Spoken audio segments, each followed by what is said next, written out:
নবীর প্রতি কত মায়া, নবীর প্রতি কত মায়া রে। এই জামত পর্যন্ত বিছানায় পিঠ লাগায় না।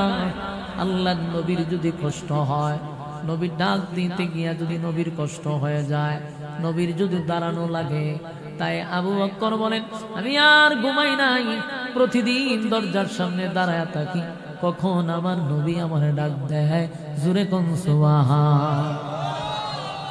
আমার যুবক ভাইরা, আমার নবী এক বুক ব্যথা লইয়া, কষ্ট লইয়া বিটা বাড়ি ছাড়া করলেন। আমার নবী মক্কা থেকে মদিনায় যেতে চায় না রে। বারবার বারবার বিটা বাড়ির দিকে তাকায় আর খানায় কাবার দিকে তাকাইয়া নবীর চোখ দিয়া পানি ছাড়ে। ডাক দিয়া বলে কাবারে, মনটা চায় তোর পাশে আমি থেকে যাই, কিন্তু কাবারে আমি তো তোর পাশে থাকতে পারলাম না, তোর প্রতিবেশীরা আমারে থাকতে দিল না। আমার মায়ের দেশ, আমার বাবার দেশ, দাদার দেশ আমারে থাকতে দিল না। আল্লাহর নবী কান্দে আর বার বার বার বার নবী কানায় কাবার দিকে তাকায়।